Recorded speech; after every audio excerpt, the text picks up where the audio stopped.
درود شریف پڑھیے۔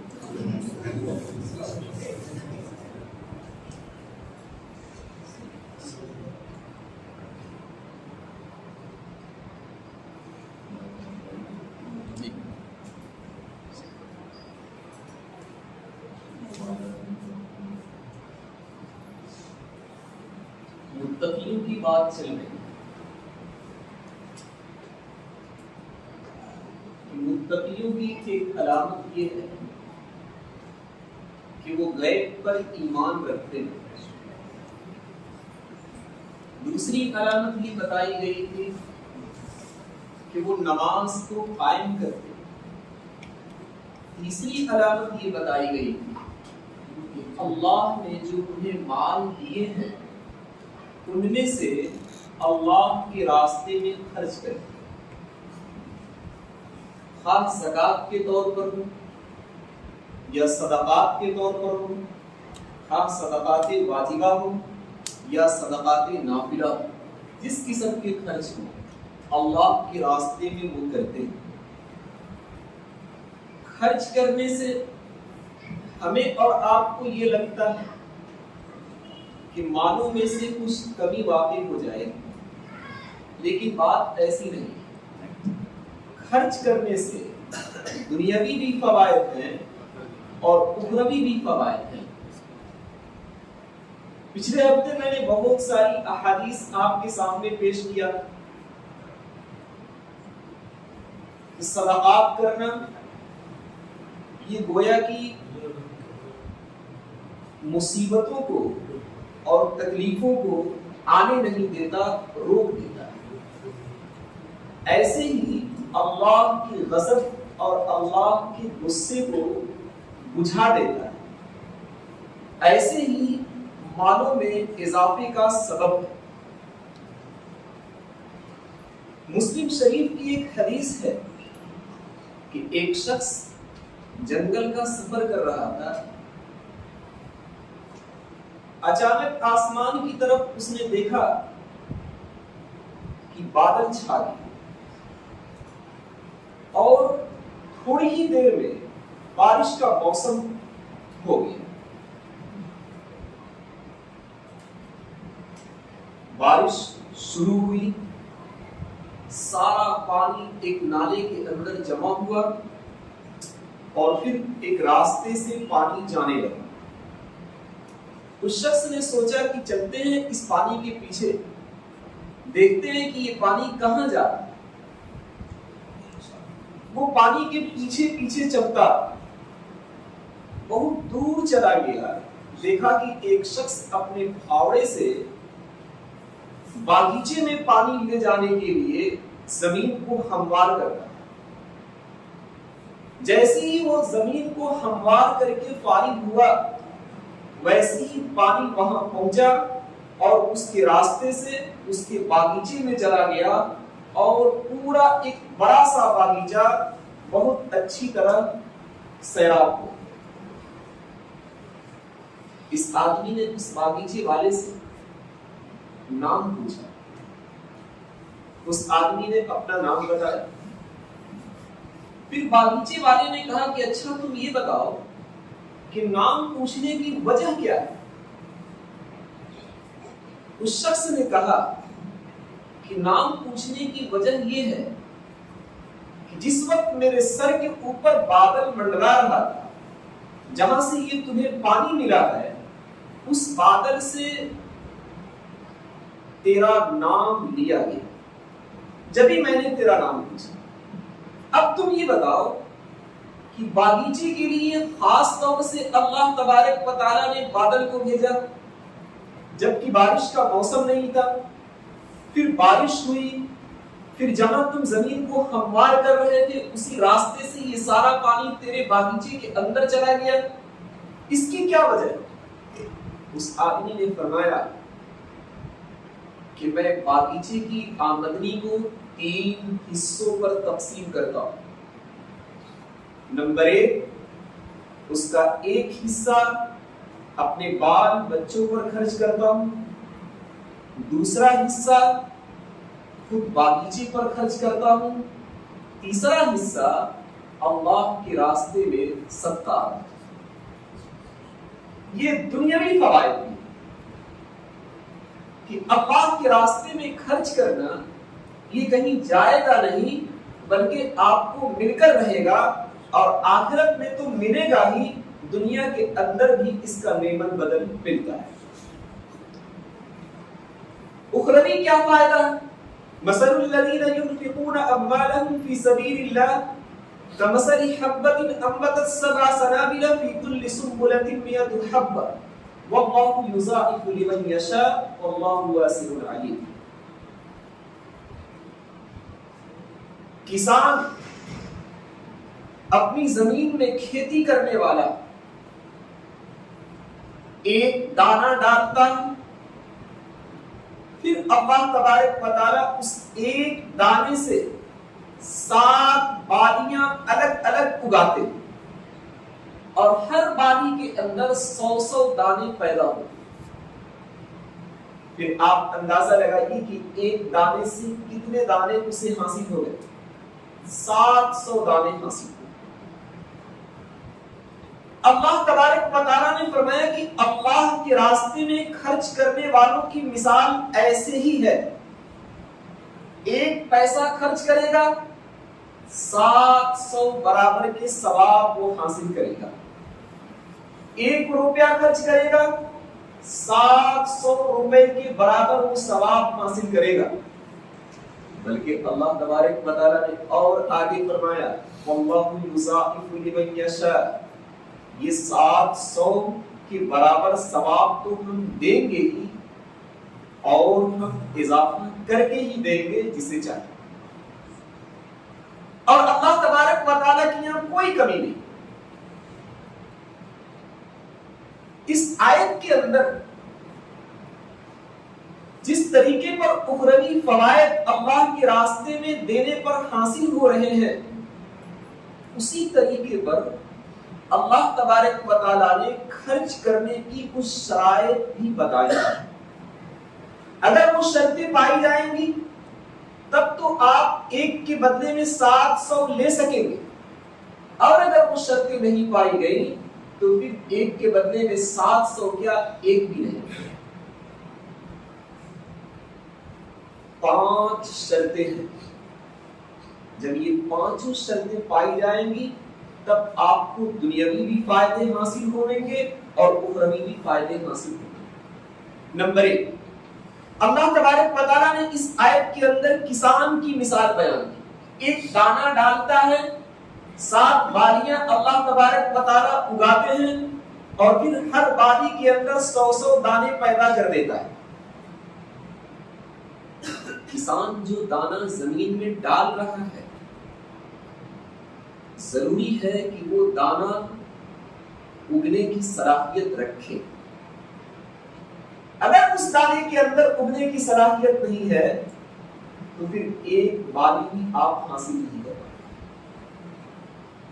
دوسری شرط، وہ کسان کھیتی کے تمام طور طریقوں کو جانتا ہو، اس کے تمام فنون کو جانتا ہو۔ اگر ایک کسان کھیتی کرنا نہیں جانتا کہ کب پانی ڈالنا ہے، کب اس کے اندر دوائیں ڈالنی ہیں، اگر یہ سارے طریقے نہیں جانتا تو پھر ایک دانے سے 700 دانے وہ کبھی نہیں اگا سکتے۔ تیسری شرط، دانا کسان وہاں ڈالے جس زمین کے اندر اگانے کی صلاحیت موجود ہے۔ آپ یقین مانیں کہ اگر پتھریلی زمین پر اس نے ڈال دیا، آپ کے اس فرش پر اس نے ڈال دیا، پتھر پر ڈال دیا، تو اس پتھر کے اندر اگانے کی صلاحیت نہیں۔ تو یہ 3 شرطیں پائی جائیں گی تب ایک دانے سے 700 دانے حاصل ہو سکتے ہیں، کہ دانے کے اندر بھی اگنے کی صلاحیت ہو، کسان بھی کھیتی کے تمام طور طریقوں کو جانتا ہو، ایسی جس زمین کے اندر دانے ڈالے گئے اس زمین کے اندر بھی اگانے کی صلاحیت ہو۔ یہی 3 شرطیں وہاں بھی لگیں گی جہاں آپ اللہ کے راستے میں اپنے مال کو خرچ کریں۔ آپ زکات دے رہے ہوں، وہاں بھی یہ شرطیں لگیں گی۔ آپ صدقات دے رہے ہوں، وہاں بھی یہ شرطیں لگیں گی. آپ اپنے پڑوسی کی امداد کر رہے ہیں وہاں بھی یہ شرطیں لگیں گی. آپ کسی غریب کا امداد کر رہے ہیں وہاں بھی یہ شرطیں لگیں گی. کیا ہے شرطیں؟ اللہ کے راستے میں آپ جو بھی مال خرچ کرنے جا رہے ہیں، نمبر 1 اس مال کا حلال ہونا ضروری.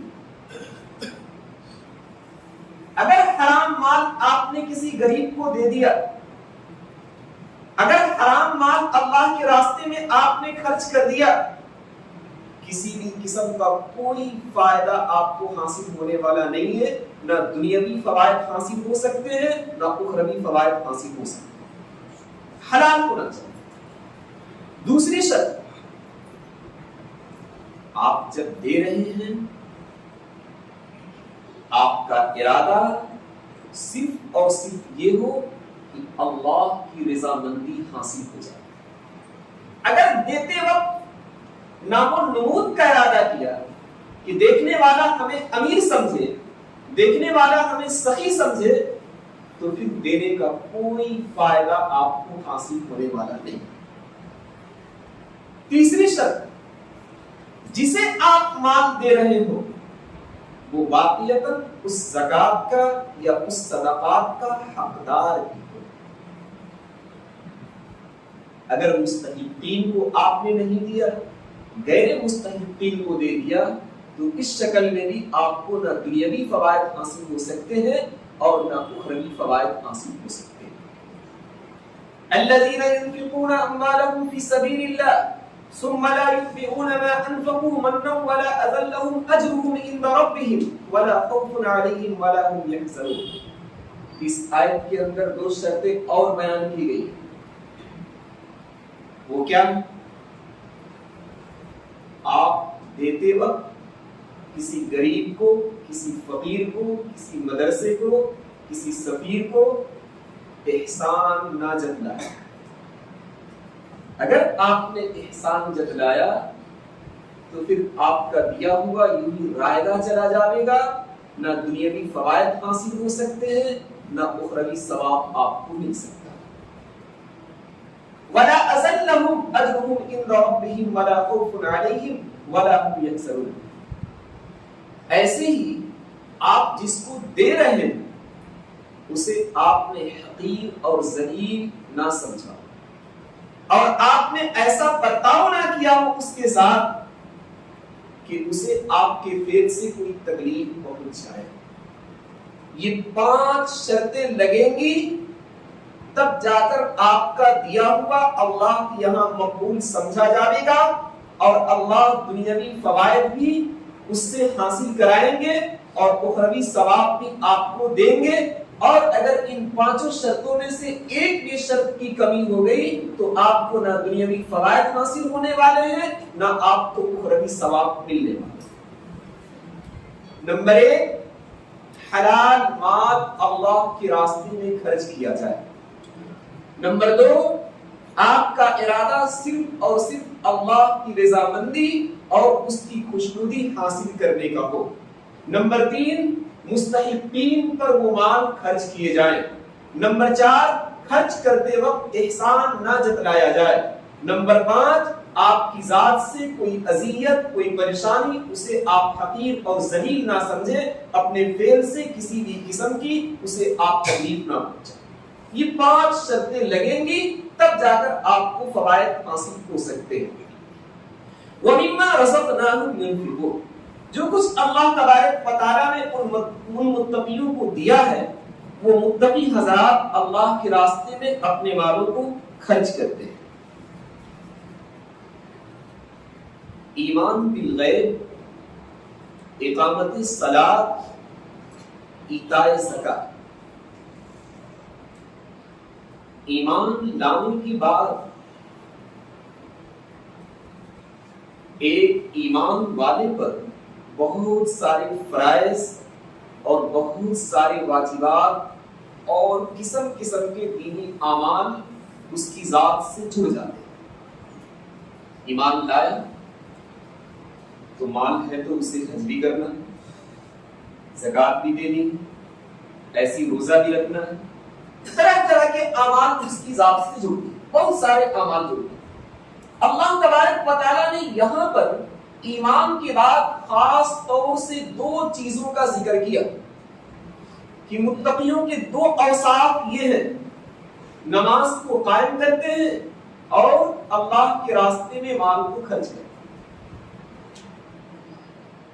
ان دو چیزوں کے اندر ایمان کے بعد جتنے فرائض اور واجبات ہو سکتے ہیں، ساری فرائض اور واجبات ان دو چیزوں کے اندر آ گئے۔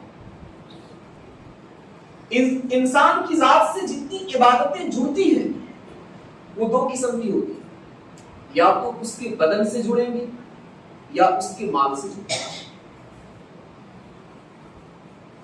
بدن سے جتنی عبادتیں جڑتی ہیں ان ساری عبادتوں میں سب سے اہم عبادت نماز ہے۔ اللہ تبارک و تعالیٰ نے جب نماز کا تذکرہ کیا تو گویا کہ عبادت بدنیہ جتنی تھی ساری کی ساری اس نماز کے اندر آ گئی، اور اس کے مال سے جتنی عبادتیں جڑتی ہیں وہ ساری عبادت اللہ کے راستے میں مال خرچ کرنے کو جب بتایا گیا تو اس کے اندر وہ ساری عبادت آ گئی۔ ایک دوسری بات یہاں یہ سمجھنے کی، ایک ہے ایمان اور اسی کے قریب قریب ایک لفظ آتا ہے جسے ہم اور آپ بولتے ہیں اسلام۔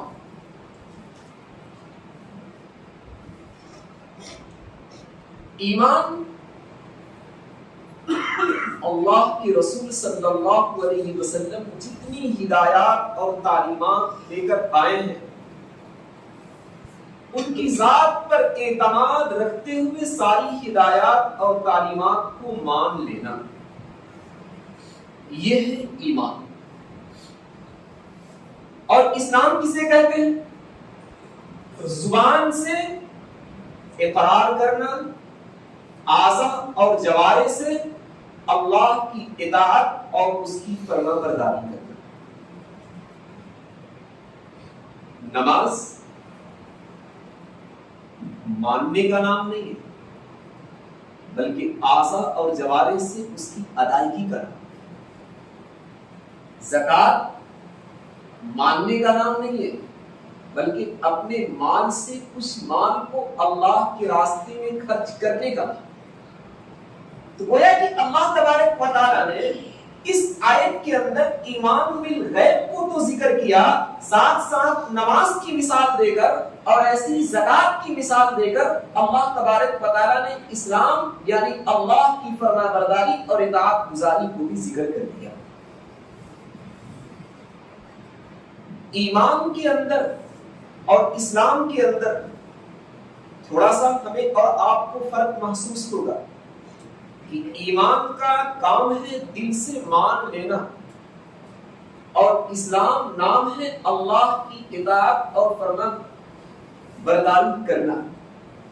لیکن شریعت کے اندر ایمان اور اسلام کے اندر کوئی فرق نہیں ہے۔ ایمان کے ساتھ ساتھ اسلام رہے گا تب آپ کا ایمان مقبول ہے، اور اگر ایمان کے ساتھ ساتھ اسلام نہیں رہا تو پھر آپ کا ایمان مقبول نہیں۔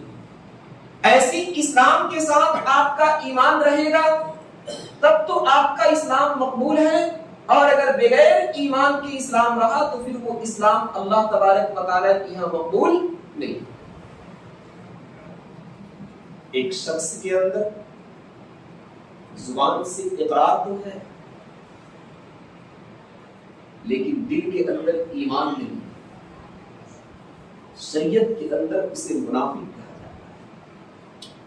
اللہ تبارک و تعالیٰ نے فرمایا ان المنافقین فی الدرک الاسفل من النار، منافقین جہنم کے سب سے نچلے طبقے کے اندر ہوں گے۔ اس سے صاف پتہ چلا کہ بغیر ایمان کے اسلام مقبول ہونے والا نہیں۔ ایک شخص کے اندر ایمان تو ہے لیکن اسلام نہیں ہے، قرآن میں اس شخص کو بھی کافر کہا۔ یعرفونہم کما یعرفون ابناءہم. اللہ تبارک و تعالیٰ نے یہ آیت کافروں کے بارے میں اتاری کہ کافر لوگ جس طریقے پر قریب سے اپنے بیٹوں کو جانتے ہیں اور سمجھتے ہیں اسی طریقے پر قریب سے ایمان کو بھی سمجھتے ہیں. تو ایمان کو وہ سمجھ رہے ہیں، ایمان کو وہ جان رہے ہیں، لیکن اس پر عمل نہیں ہے، اطاعت اور فرما برداری نہیں ہے، جس کی وجہ سے اللہ تبارک و تعالیٰ نے انہیں کافر گردان دیا. وَجَحَدُوا بِهَا وَاسْتَيْقَنَتْهَا أَنفُسُهُمْ ظُلْمًا وَعُلُوًّا. کافروں نے آیتوں کا انکار کیا جبکہ ان کے دل نے یقین کر لیا. دل میں یقین ضرور ہے لیکن زبان سے انہوں نے انکار کر دیا تو اللہ تبارک و تعالیٰ نے انہیں کافر ٹھہرایا. پتہ یہ چلا کہ بغیر ایمان کے اسلام قبول ہونے والا نہیں. علامہ انور شاہ کشمیری رحمۃ اللہ علیہ نے بڑی اچھی بات کہی ہے کہ ایمان اور اسلام دونوں ایک ہی چیز ہے، صرف فرق اتنا ہے کہ ایمان دل سے شروع ہوتا ہے اور اعضاء اور جوارح پر ختم ہو جاتا ہے، اور اسلام اعضاء اور جوارح سے شروع ہوتا ہے اور دل سے جا کے مل جاتا ہے. والذین یؤمنون بما انزل الیک وما انزل من قبلک وبالآخرۃ هم یوقنون. متقیوں کی ایک اور صفت بیان کی گئی.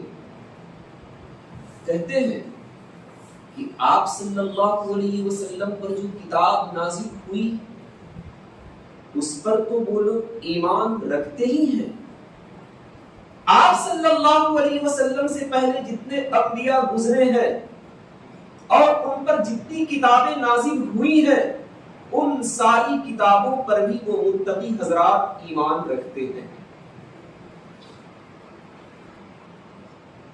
جو نبی پر کتاب آئی اس پر بھی ایمان ہے، اور نبی سے پہلے جتنے انبیاء گزرے ان پر جو کتاب آئی متقیوں کا ان پر بھی ایمان.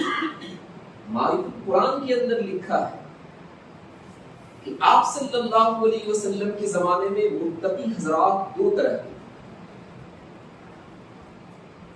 کچھ تو ایسے تھے کہ پہلے مشرک تھے، پھر آپ صلی اللہ علیہ وسلم کی تعلیمات سامنے آئی، ان تعلیمات کو قبول کر کے وہ مسلم بنے، ان کو بھی متقی کہا. اور کچھ لوگ ایسے تھے کہ آپ صلی اللہ علیہ وسلم کی تعلیمات سے پہلے مشرک نہیں تھے بلکہ ان کا ایمان یہودیت پر تھا، ان کا ایمان نصرانیت پر تھا. آپ صلی اللہ علیہ وسلم کی تعلیمات جب ان کے سامنے آئی تو آپ صلی اللہ علیہ وسلم کی تعلیم کو بھی انہوں نے قبول کر لیا. تو وہ لوگ بھی متقی ہیں، اور یہ مشرک جو نئے نئے اسلام قبول کیے اللہ تبارک و تعالیٰ نے فرمایا کہ یہ لوگ بھی متقی ہیں. اس آیت کے اندر آپ صلی اللہ علیہ وسلم کے آخری نبی ہونے پر بہت بڑی دلیل چھپی ہوئی. قرآن کے اندر صرف اتنا ذکر کیا گیا کہ یہ متقی حضرات نبی پر جو کتاب نازل ہوئی اس پر ایمان رکھتے ہیں، اور نبی سے پہلے جتنے انبیاء تھے ان پر جو کتاب نازل ہوئی اس پر بھی ایمان رکھتے ہیں. نبی کے بعد جو کتاب نازل ہوگی اس کا کوئی تذکرہ نہیں. معلوم یہ ہوا کہ اب نبی اکرم صلی اللہ علیہ وسلم کے بعد کوئی نہ تو نبی آئے گا اور نہ ہی کوئی کتاب آئے گا. جن لوگوں نے آپ صلی اللہ علیہ وسلم کی نبوت کے بعد نبی ہونے کا اقرار کیا اور اعلان کیا، یہ آیت صاف ان پر دلیل بن رہی ہے کہ اگر آپ نبی ہوتے تو یہاں آپ کا تذکرہ ہونا چاہیے تھا، اور یہ آنا چاہیے تھا کہ آپ سے پہلے کی جو کتاب ہے اس پر بھی وہ ایمان رکھتے ہیں، اور آپ نبی اکرم کے بعد جو کتاب آئے گی اس پر بھی ایمان رکھتے ہیں. لیکن بعد میں کا کوئی تذکرہ نہیں ہے، جس سے صاف پتہ چلا کہ آپ صلی اللہ علیہ وسلم کے بعد کوئی نبی اور کوئی کتاب آنے والی نہیں. قرآن کی سب سے اچھی تفسیر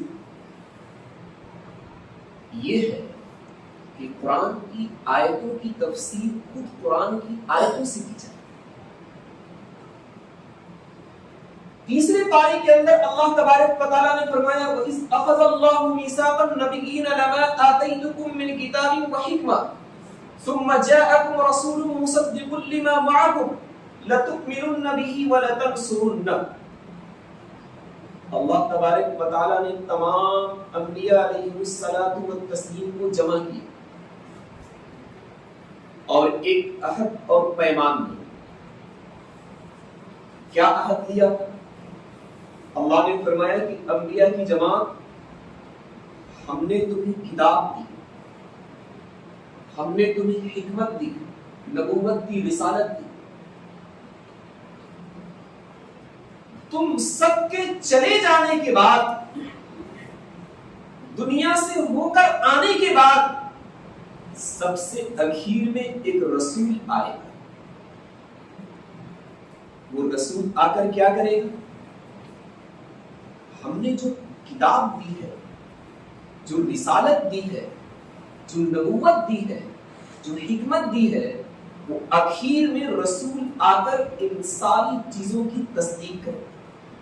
کتاب ہوگی اس کی تصدیق کرے، صحیفہ ہوگا اس کی تصدیق کرے، نبوت ہوگی اس کی تصدیق کرے گا، رسالت ہوگی اس کی تصدیق کرے۔ تمہارا کام کیا ہوگا؟ لَتُؤْمِنُنَّ بِهِ وَلَتَنصُرُنَّهُ۔ تم لوگ اگر اس نبی اکرم کے زمانے کو پالو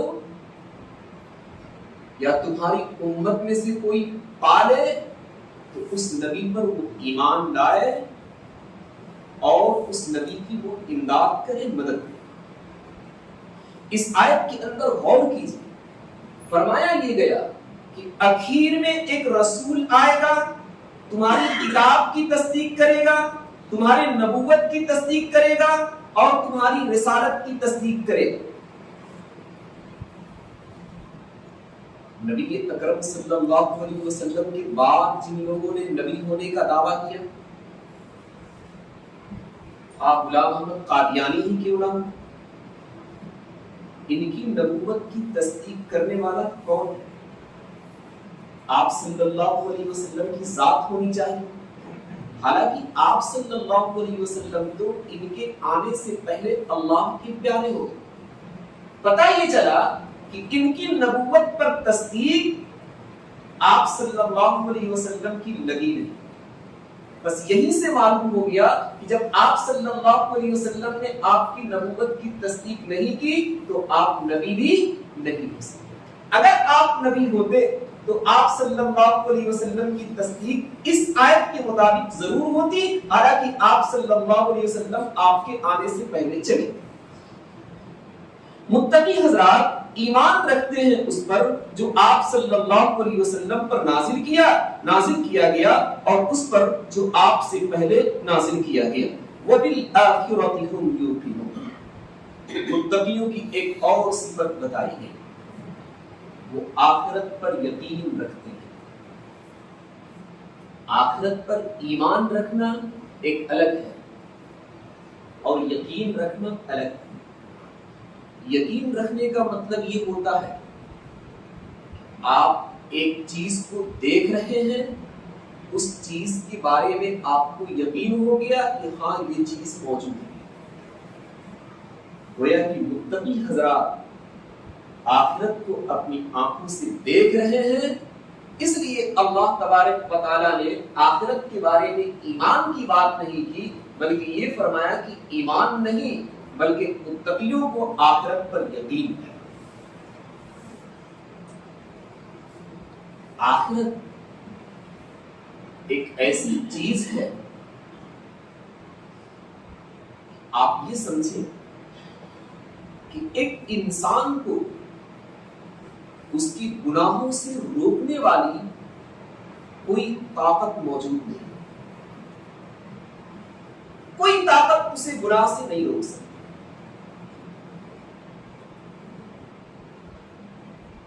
آپ کے ذمہ دار کہاں تک آپ کے پیچھے پڑیں گے؟ آپ کے والدین کہاں تک آپ کو دیکھیں گے؟ آپ کے گارجین کہاں تک آپ کے پیچھے پڑیں گے؟ اب تو دنیا کے اندر ایسے ایسے گناہ موجود ہیں،